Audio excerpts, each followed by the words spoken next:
Now, what's the biggest one you brought out of here? My personal best is 9'6". Okay. I have seen them caught up to 10'4". So, you know, they're in here. You just got to find them. Right. Now, what are we going to be using today to catch these? I've got 12-foot custom strikers. We'll be using a 6 to an 8-inch trout on a number 6 hook. And once we get up here and get into our first fishing hole, I'll show you what we're using, how I tie the bait on, and why I tie the bait on that way. Okay. And, you know, we're using 10-ounce weight. You got to get to the bottom to explore these fish. Right. Now, in Idaho, we cannot take these sturgeon out of the water. No, you can't. You're going to have to release these fish in the water, right? Yes. We'll be able to take our pictures and this and that and the other, you know. And right. You can't lift them out of the water. The reason being is because they have no bone structure. It's just like your ear or your nose, it's just cartilage. Right. If you take those fish out of the water, their insides will collapse. Okay. And it'll kill the fish. Right. And, you know, it's real important that we keep them in the water for that reason. All right. And like I said, these are, you know, really prehistoric fish. They date back to the prehistoric times. Oh, yeah. They do. You know, some of these fish that have been in this river have been here for 100 years. Yeah. And they're the same fish, and we know that because they're dam locked. These fish here that we're fishing for today are dam locked between the Bliss Dam and CJ Stride. Right. So, you know, and they're just old fish. Yeah. Well, I can't wait. What's a sturgeon's live expectancy? Nobody really knows. They don't know how long. No, they don't. You know, I've been down here for 15 years, and I've never seen one belly up. Really? That's what I was going to ask you. If you ever seen one? So, no, I haven't. I've never seen one belly up. So, you know, it's real hard to say how long they live. The fishing game have a rough estimate, but you know, you just don't know because they've been here so long. Yeah. Yeah, you got him. How's he feel? Nice fish.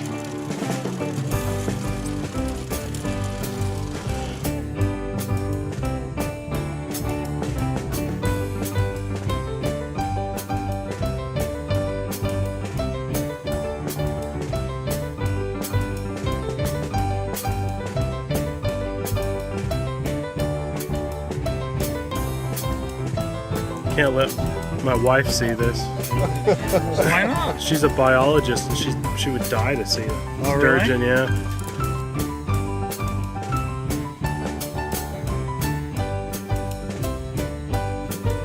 Yeah, don't forget these are barbless hooks, so you want to keep pressure on that fish at all times. It's easing up. Yeah. Well, she might be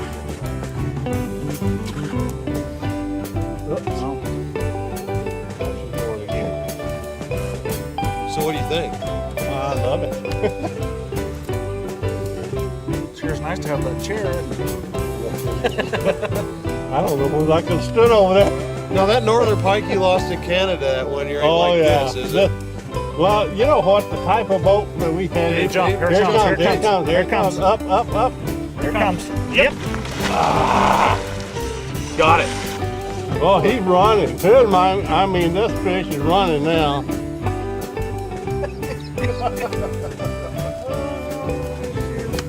Yeah, that pike up there in Canada, you know, for the boat we had, I didn't want it in the boat. He's buying 20 plus.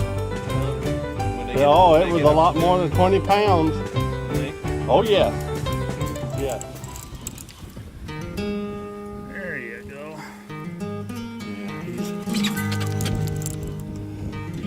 What's the longest you've had one that you fought? 3.5 hours. Really? Yep. Good luck there, Bob. I need a sandwich, Bob. Could you massage his Another back? cup of coffee. I mean, you can really feel the pull. It's going to take off again. Maybe. We'll see. Yep, there you go. There you go. Okay, I'm going to back you up.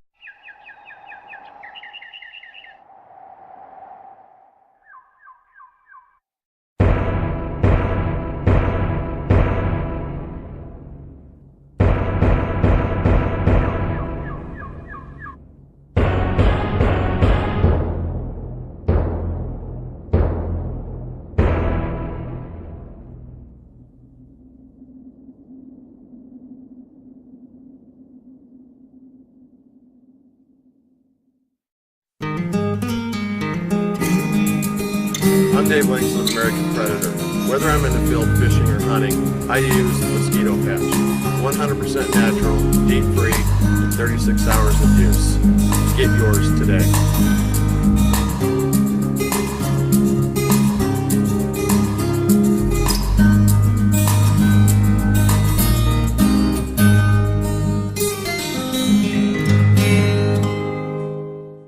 Quality Arms, located in Rigby, Idaho, has been bringing you new and innovative products in the AR-15 world and proving to be Southeast Idaho's place to go for AR guns, parts, and accessories. We offer a line of ARs which begin with quality, affordable models to custom builds, including the 6.5 Grendel, 50 Beowulf, and many other calibers. We've developed the ambidextrous rear charging AR upper and are now introducing our new side charging uppers, offered in left, right, and ambidextrous ejecting. Quality Arms has recently expanded its gun line to include 1911s and target bolt guns. I'm Dave Langston of American Predator.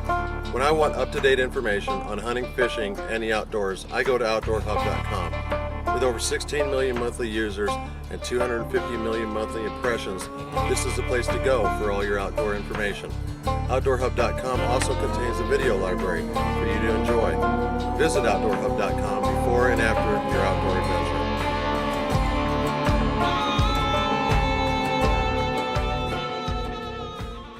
All right.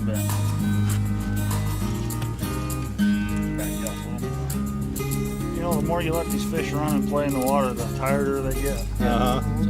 Unreal how they do that. Yeah. It's just hard already. Yes, it is. You sit there and you reel 75 or 100 yards of line in, and then you let 75 or 100 yards go back out. Yep. It's amazing.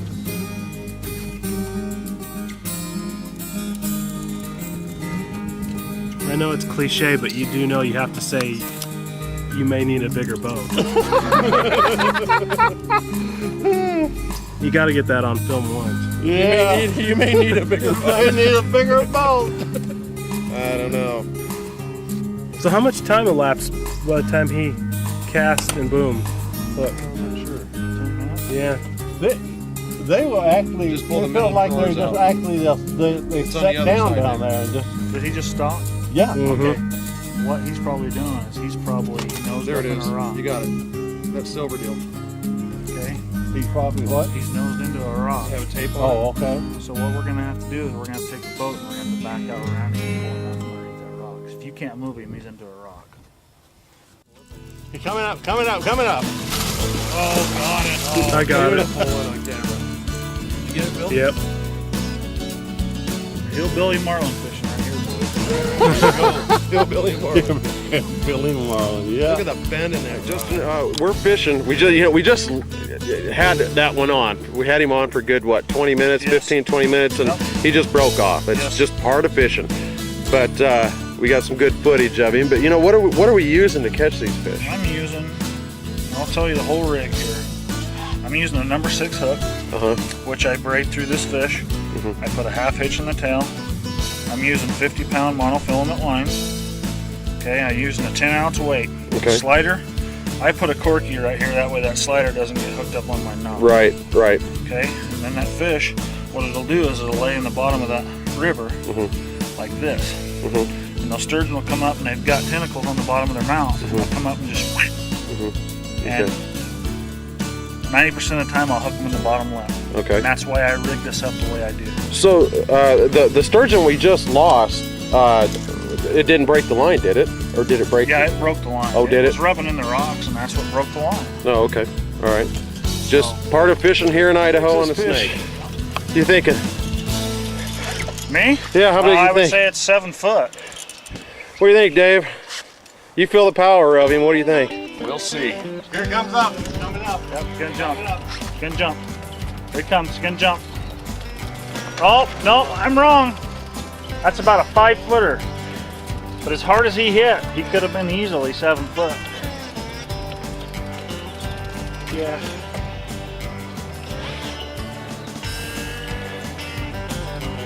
Let's try that.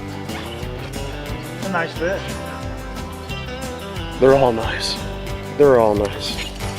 Anytime you can hook a fish like that.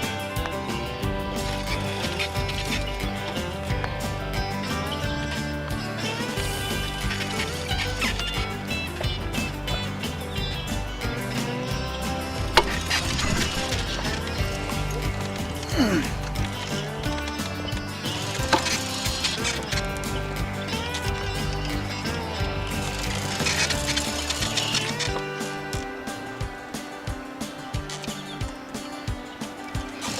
what happened when you start eating lunch? What's the weight on about a 5-footer?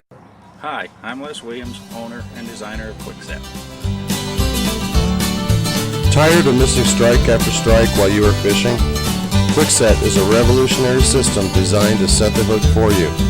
Invented by a fisherman for fishermen. The Quickset does more than hold a pole. It ensures a solid hookup on every fish. Quickset, set it and forget it. Buy yours today.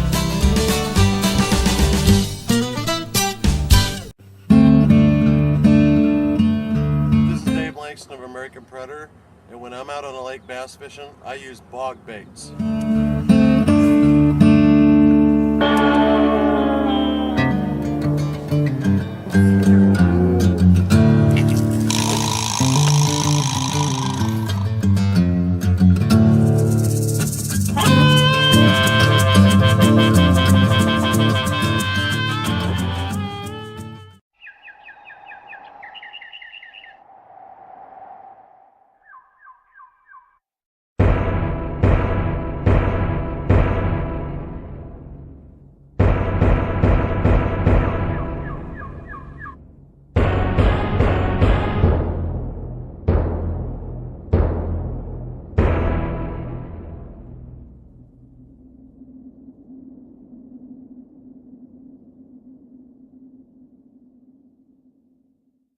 Hi, I'm Cammie Van Orden. And I'm Kelly Van Orden. We're the owners of Battle Blades Knives, located in Irwin, Idaho.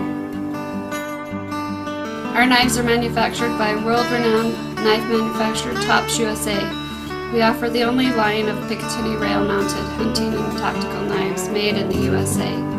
Our knife system, with its exclusive locking mechanism, is designed to prevent the dreaded "I've lost my knife" problem with outdoorsmen, military, and police. 125 pounds. Yeah, depending on the female or male. Yeah. What do you think, Dave? I think it's a fight.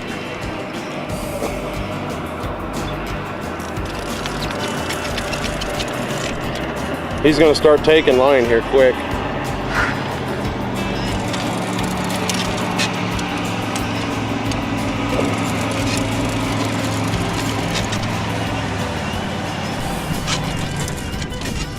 He's going under the boat.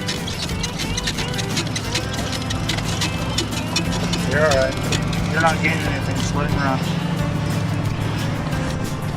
Look at the bend in that rod. I'm gonna let him run. Run this.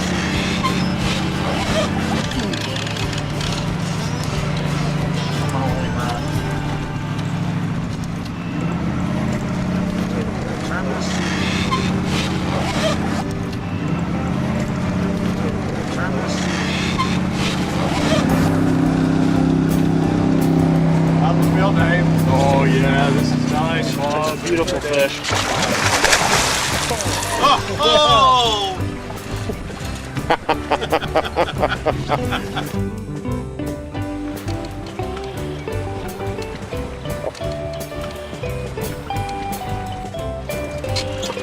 That's too busy. Now don't let him get away. No.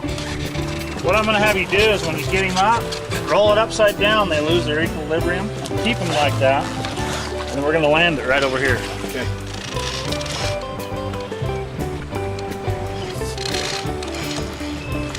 Don't let him take drag air. Stop him. Let me grab the line, hang on. Oh, he rolls back. Yep, he's going under the boat. Get him back out, Dave.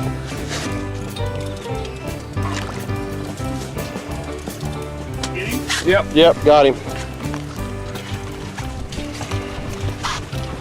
Yep. Keep him just like that. And when you come out here, be careful of these trees. They're extremely funky. Do you want him out there? Yeah. All right, Dave, you're gonna have to hand the pole over to my dad, and then he can hand it back over to you. That way I can kind of explain to you how they eat. Show you their mouth. You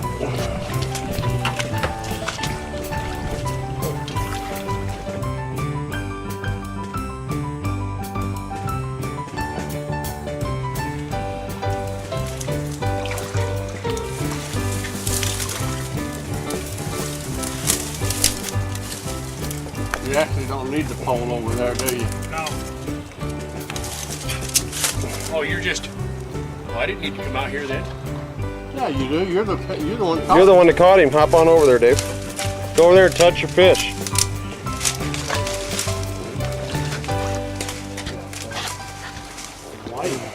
White on the bellies.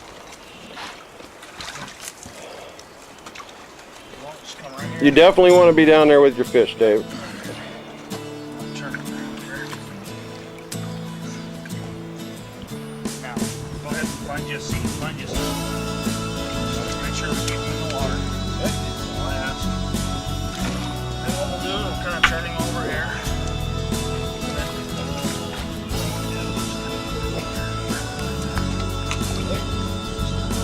Just kind of hold him.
These sturgeon used to be ocean-going fish.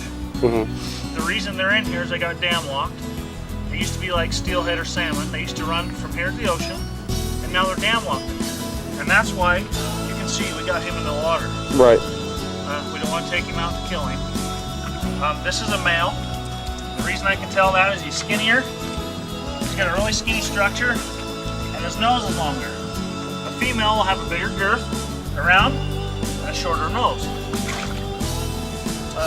In the prehistoric days, if you read up on them, these bumps right here on their backs used to have spikes. Okay. And that was their line of defense. You know, when the dinosaurs were here, that's how old these fish are. These fish are just thousands and thousands of years old. So it's great to catch these and then to turn them back. We better let this one go. Well, Justin, thank you. I mean, we're having a great time. It's great to see that we have these fish here in Idaho. He's ready. Oh yeah. Good job. Nice fish. Thanks, man. You're welcome.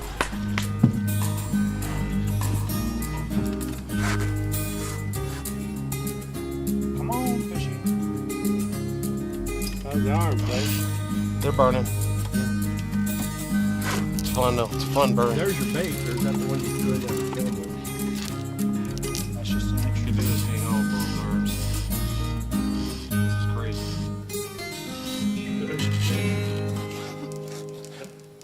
It's like fighting a tank. Quite yet.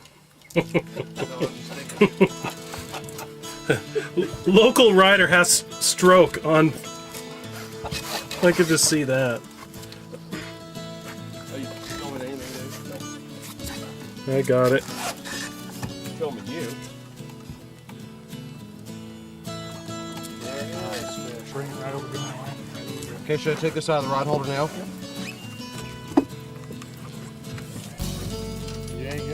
You ain't got a lot of him, Dave. You don't have a lot of nothing.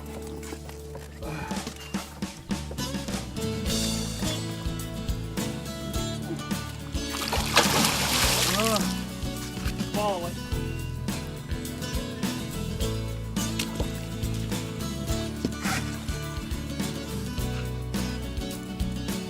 He's about done though.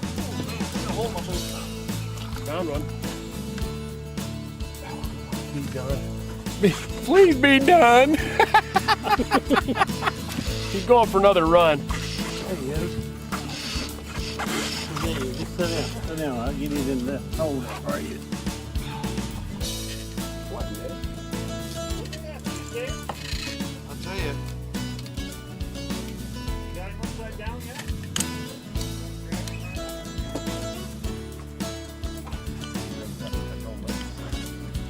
That thing is about, oh my word.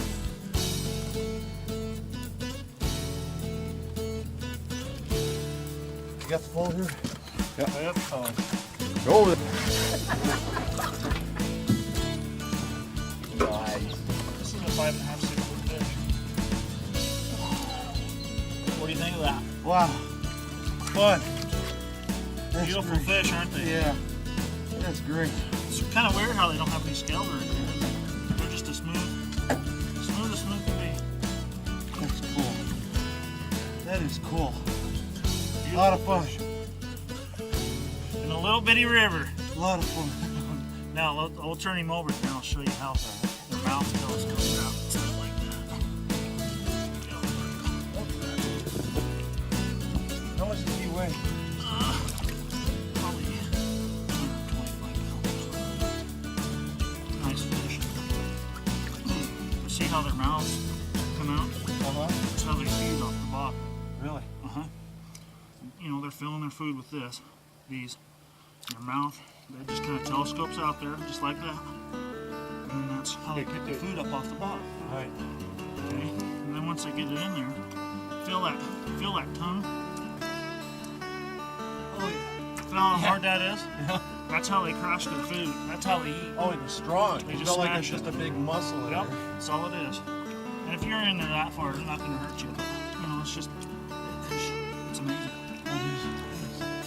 That's cool. That is a nice fish. All right, we better get him. When he gives you a good kick, let him go. He's gone. There he is.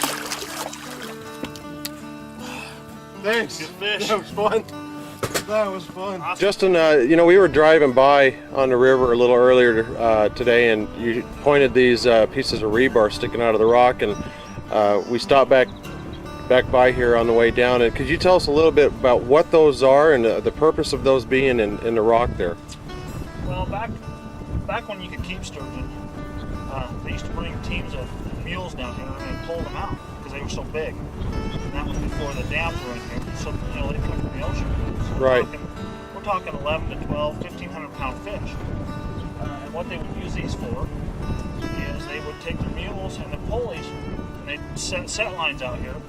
They'd come down, check them once a week, and then they, you know, on that time of the week when they'd come down and check them, if they had a buoy out there, and if the buoy was gone, they knew they had a fish. Uh-huh. So they would take their teams of mules, put their pulleys on here, and start pulling that fish. Okay, and they'd pull them right up into the, up there. Yeah, they pull them right on the bank, because back then you could keep them. That was the main source of these pioneers' food down here, was fish, because it was so easy to preserve. Mm-hmm. You know, and that was a lot of their winter food. So, you know, there's probably, I've seen myself probably a dozen of these up and down the river. I haven't got out and walked every bit of the river, but from what I can see along the bank, I see a dozen of these. So, you know, And so you're talking back in like the 1950s, 40s, Yeah, 30s? Anywhere from the 1900s on, you know, until they closed this down to fishing. Uh-huh. Just to preserve the fish. Right, Because right. they got dam locked in here. Huh. So that's, you know, which is good. Yeah. There's a lot of historical stuff on this river. I mean, you've got up on the hillside to our left, you've got the Oregon Trail. Yes. It's just right up on the... The Oregon Trail's up here. We're real close to the Three Island Crossing. That's where they cross the river to get on the south side of the river. You know, that's not too far from here. Just down around this corner right here, I showed you yesterday that there's an old gold dredge. Right. They used to dredge gold out of here too. You know, so there is a lot of historical stuff on this river. So yeah, I mean, the more we go on our fishing trip, it's not just, like I said, not just fishing. The scenery is beautiful, and then there's also a lot of Americana Oh yeah, here. a lot of history here. You know, my grandpa can date back when he fished for these fish. Right. You know, so for me, it's kind of personal that he was down here doing it, just like I am right now. Mhm. So it's Yeah. a lot of fun. Well, I'm sure there's more stuff we're going to look at as we go downriver. Yep.